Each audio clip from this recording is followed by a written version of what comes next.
Hello everyone and welcome to ZP Productions. I'm Richard, and just last week Adobe launched quite a few new functions for their products. Today we'll take a look at Lightroom, and it is the brand new masking functions within Lightroom itself. I mean, there are other improvements, but let's focus on Lightroom masking functions today because it will really change the way you edit photos on Lightroom. So let's take a look at Lightroom 2022.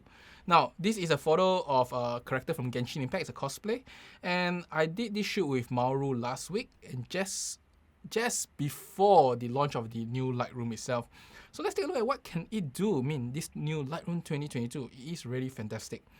Firstly, let's take a look at the mask function. So in the past, there was the radial, brush, and linear gradient function. Now all of that is gone and it's combined into a masking function. You click on the masking. Of course, you can remember the shortcuts here. But there are a few new functions called Select Subject and Select Sky. And even the way the mask is done is a little bit different. Let me show you now. So in the past, you have to click on the mask and find the dots. But now it's all combined together as layers. So let's look at Select Subject first to also illustrate the point. Select Subject. So it does exactly what the name writes. It will help you find the subject and outline it. And it does a really good job. I mean, I have tried many photos on this photo set. You can take a look later. I mean, I will just show you some other shots. But see this outline, it is really, really good. I mean, take a look at this outline. It's almost perfect. I mean, there are some, of course, these parts here. But if not, it is almost perfect. And don't forget, this is a cosplay shot. It is not a normal person. But obviously, Adobe has trained their artificial intelligence good enough to really detect the person and his entire outline. So now, what can you do after masking? Exactly what you do in the past, where you can just change the exposure, as you can see here.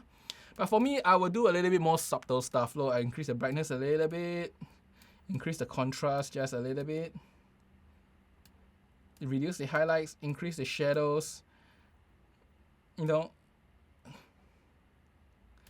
this used to be a function that could only be easily done in Photoshop because using Lightroom, using the brush function is a really laggy affair, and it takes a decent amount of time.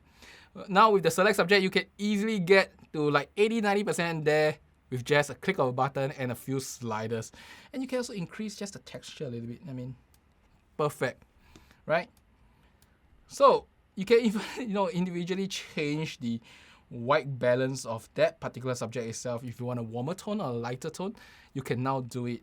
So not only do you have a Select Subject, you just now see there's also a Select Sky function. So same thing, click on Select Sky. Notice one thing, I'm disconnected from the internet.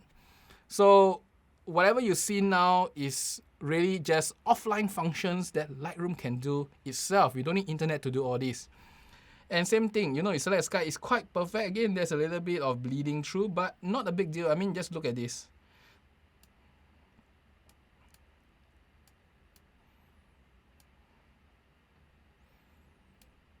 And you kind of really get what I mean here. I mean, you can even make the sky a little bit more teal so it fits the overall color tone. And then I'm gonna apply one more masking. Let me apply a linear gradient to this side. And just cut the exposure a little bit. And there you have it. I kind of get like 80-90% of the photos, and then I just need to touch up the subject itself, her skin, and generally small spots of color on her skin. And that's really about it, The new Lightroom is so powerful that it can really help you edit things a lot quicker by using the Select Subject and Select Sky function. So if you are a portrait photographer, this is a godsend function.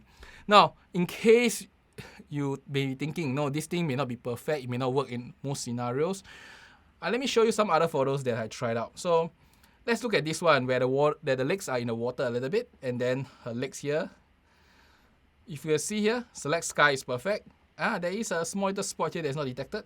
And Select Subject is also perfect. You can see the masking on the subject itself. And what happens if you do a little bit more close-up? I mean, close-ups, right? Go to the close-ups. Still does it well. Half body. Oh, there's also the half body. You see, does it well. Sit down shots. Stinking a little bit.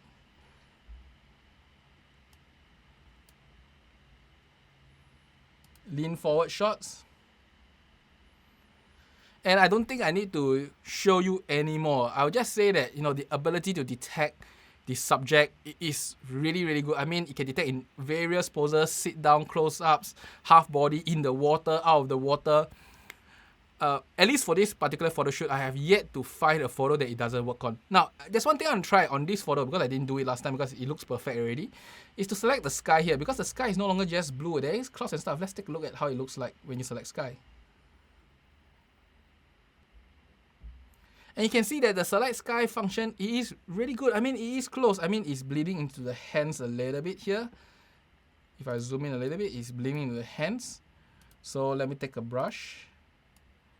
And I brush away the hands a little bit.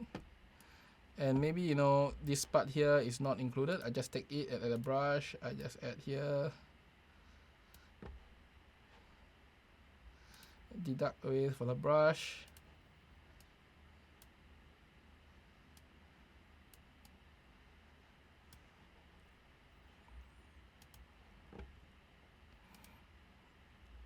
Let's do the part here.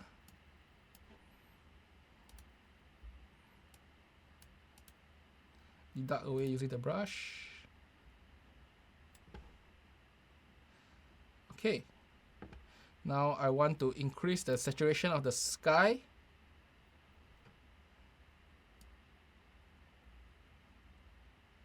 You can see it does it really pretty well.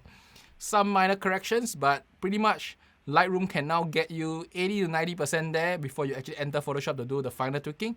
And you are editing on a RAW photo, which is a lot more latitude than if you edit in TIFF or even in JPEG. Definitely way more than JPEG or TIFF. So I would say as this new function by Lightroom in terms of its masking is truly a great function if you are a portrait photographer. And if you have not updated your Lightroom to the new 2022 version that's just launched, I think late last week, do it now, because you will definitely benefit from it. That's about it for today. I hope you enjoyed this, and I will see you next time. Bye bye.